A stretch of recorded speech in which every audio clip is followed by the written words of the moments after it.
Joko Beck founded Ordinary Mind in 1995, along with the earlier of her Dharma heirs. Ordinary Mind obviously takes its name from the Ordinary Mind is the Way koan. It's number 19 in the Gateless Gate, the Mumon kan in Japanese, Wumen kan in Chinese. And in some ways it's a good hinge koan for how we understand the world, certainly how we understand our practice. In some ways it was perhaps a bit strange for Joko to take a very well-known koan as the title for the Zen school that she was founding. As you probably know, Joko didn't use koans, certainly not the traditional koan curriculum in any sense, with Ordinary Mind. Basically because she felt that life, as it is, presented us with far more immediate, far more gripping koans than working through the curriculum of Zen. My teacher, Barry, who worked with her for many years,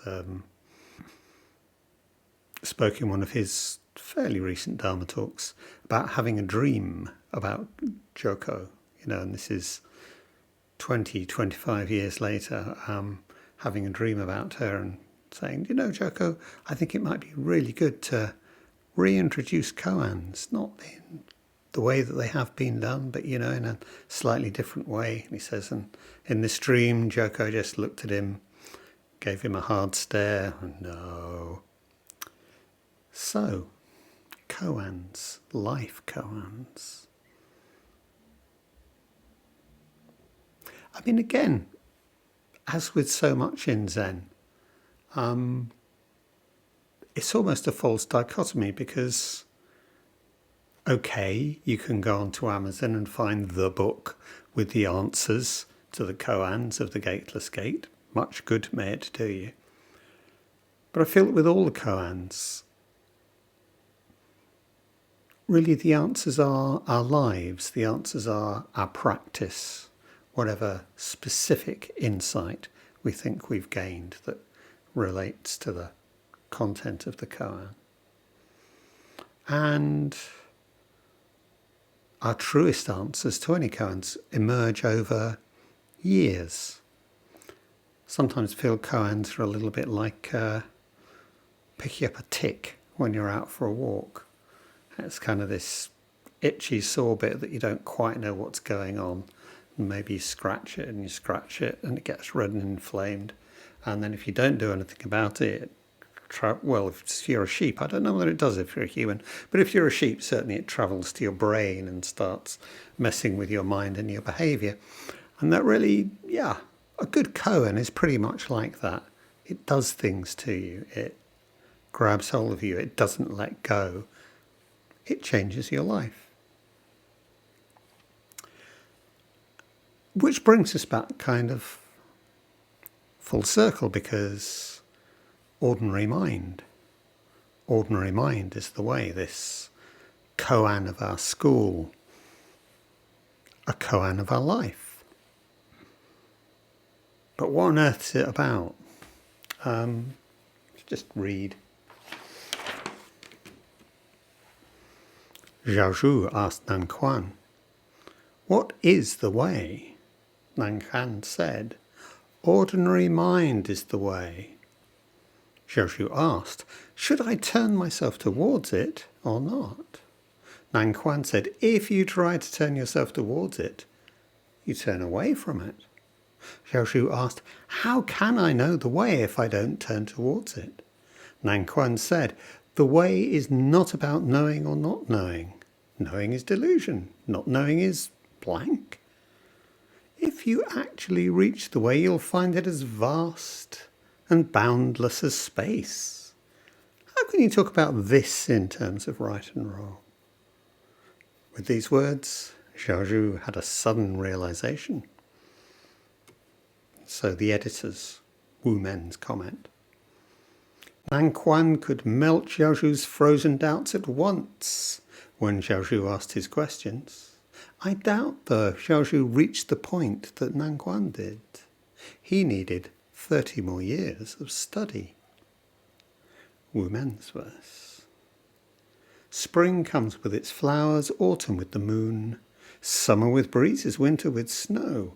When useless things don't hang in your mind, that is your best season. So, ordinary mind is the way. Yeah, but what do we mean by ordinary mind?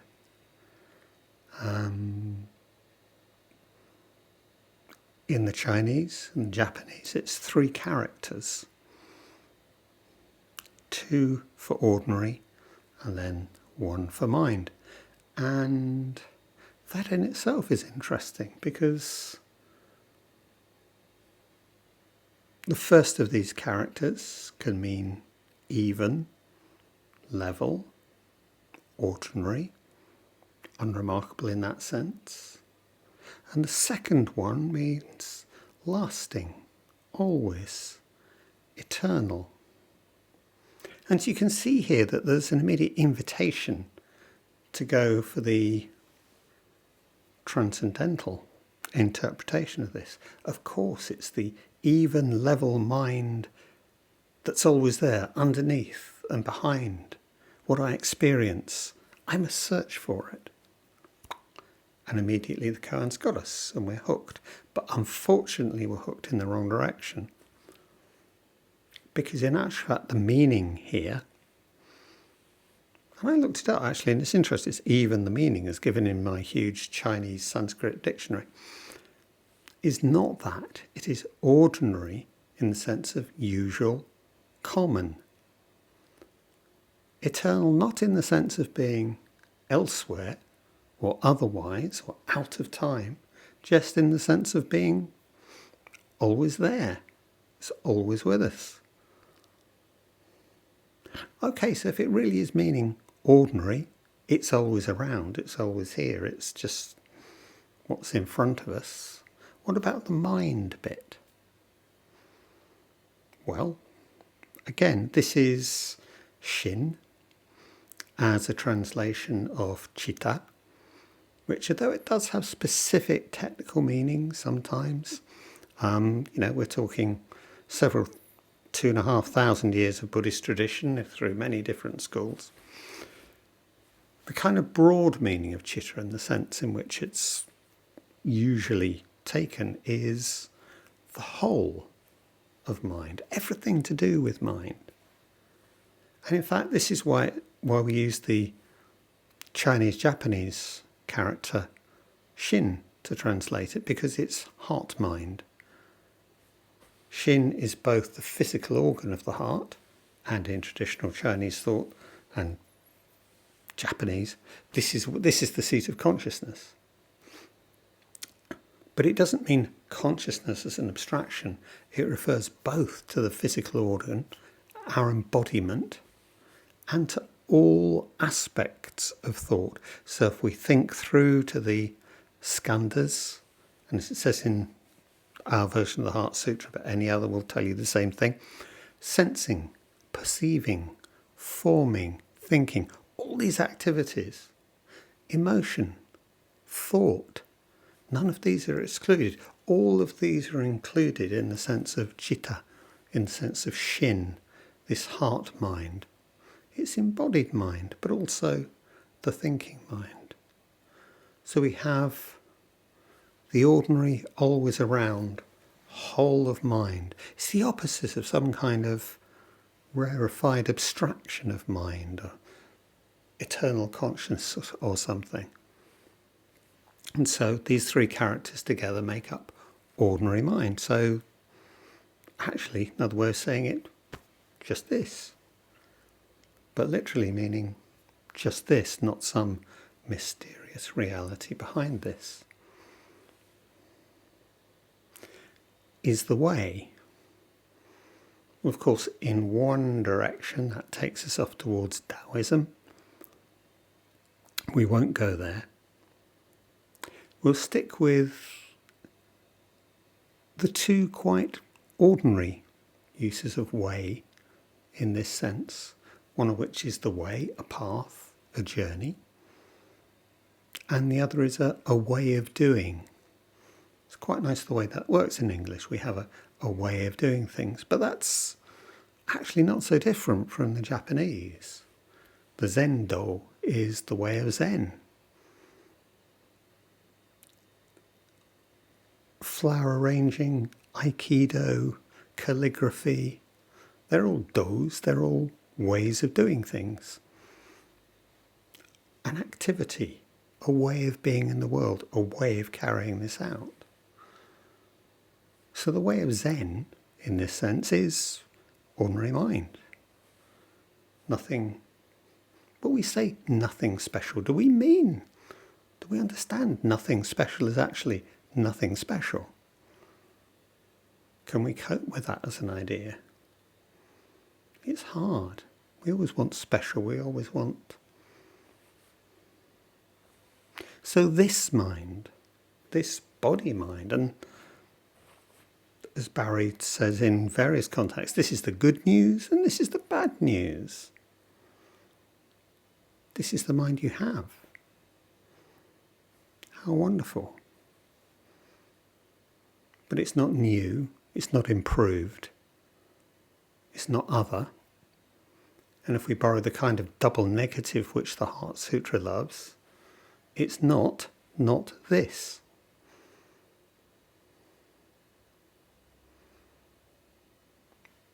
And this, of course, relates directly to what we've been talking about in terms of the identity of samsara and nirvana. Reality isn't out there and it's not in here. Reality is this experiencing. It's empty and it's not separate. Samsara not separate from nirvana.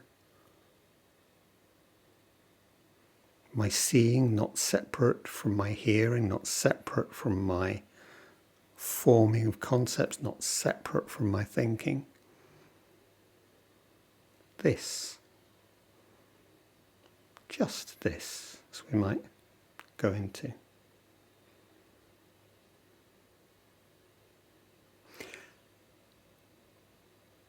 And if we're saying that reality is just this,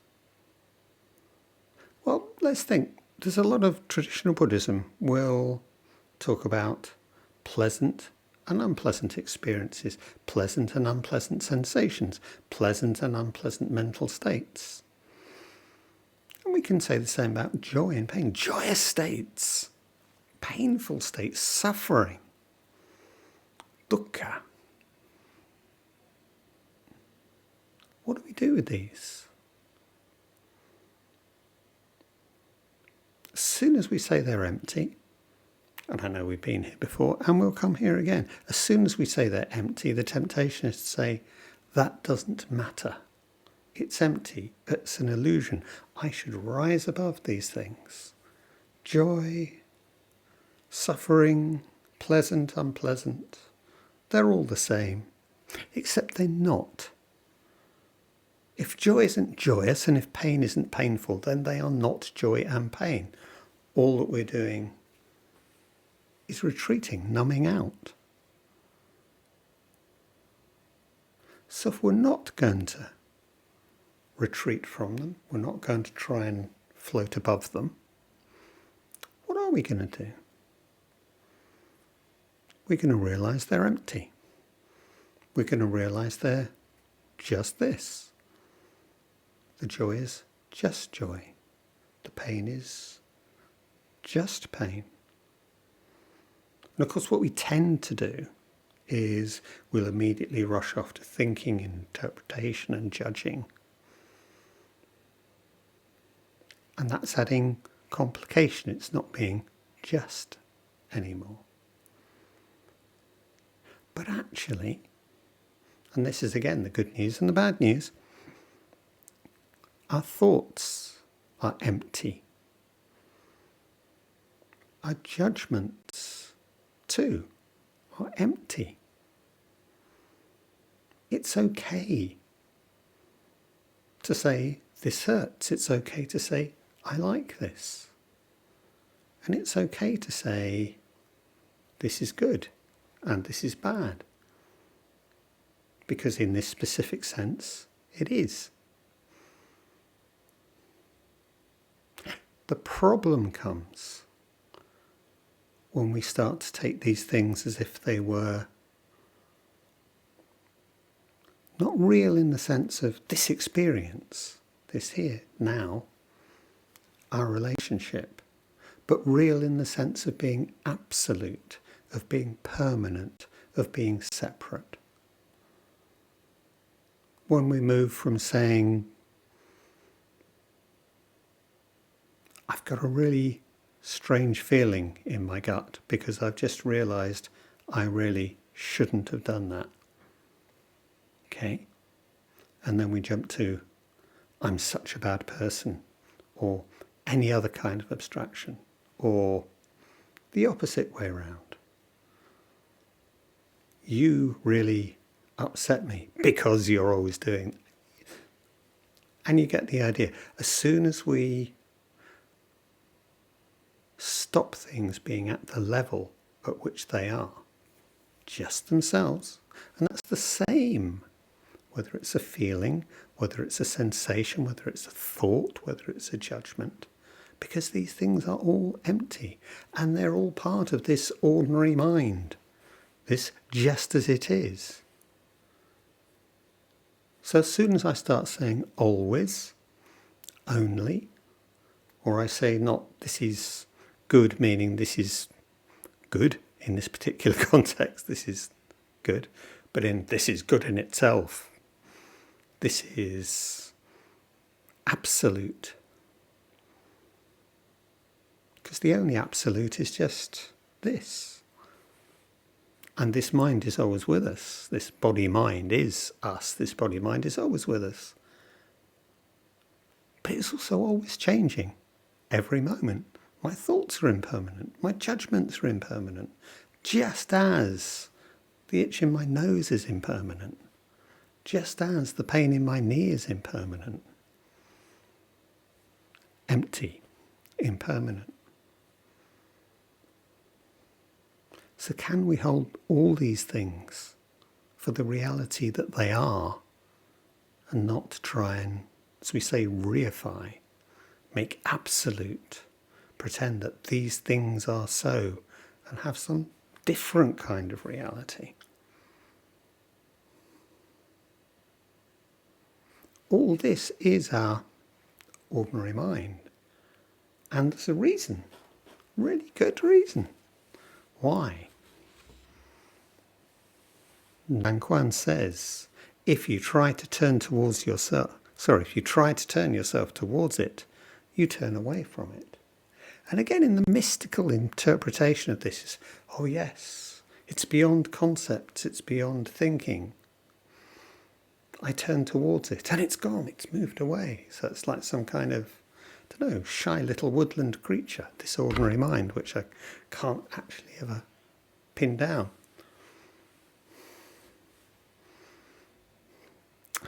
I'm short-sighted when I'm looking for things. Helps if I've got my glasses. What if I can't find my glasses? Put my glasses on so I can find my glasses. They're not there. Can't see them anywhere. They're on my face. It's worse than that. It's looking for my eyes. Where are my eyes? I can't see them anywhere. No. It's what we are. It's what we do. Ordinary mind. Just this. Nothing special. Do we believe that? Can we believe that?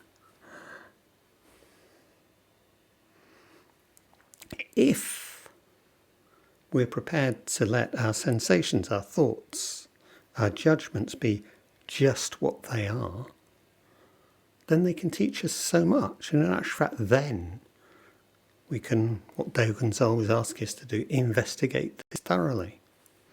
I've talked before about what a valuable teacher anger can be.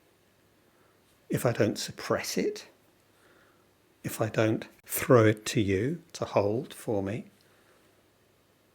but if I hold it and just experience it in my body, in my muscles, in my bones, in my gut, and I feel these feelings, and I feel the arising thoughts, and I feel the arising emotion, which is all my heart mind. And I let it tell me about my life, or about the reality, because I've just stopped the story. I've stopped the story of it's your fault, or that is wrong, or whatever. And because reality is all relationship, yeah, maybe we need that talk. Maybe I need to go and take action. Or maybe I just need to sit. Who knows? My anger will help tell me. So this is reality. It's as real as it gets. But it's not separate. It's not permanent. Remember that. We'll do okay.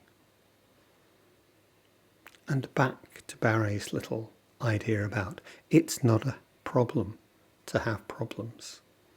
Because problems are just problems in the sense that feelings are just feelings, thoughts are just thoughts, judgments are just judgments. They're not something we try and escape. We might try and change the world, change our attitudes, change whatever, but we're not trying to escape from them. We're letting them be exactly what they are and responding in whatever way, sitting on the cushion, jumping up and down, talking, whatever.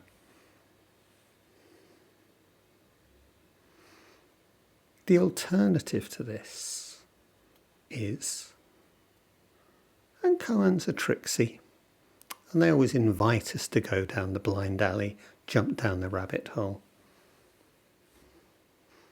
Go knock yourself out trying to find your ordinary mind. See how you get on. I've no idea whether Joko would have liked this talk or agreed with me in every particular. I often feel she'd have given me a good long hard stare, but whatever. This is ordinary mind. This is her inheritance, as it was her inheritance from Zhaozhou, Nanquan, and the rest. Ordinary mind is the way of Zen, our way. So let's enjoy our ordinary mind. Let's practice with our ordinary mind. Can't get away from it.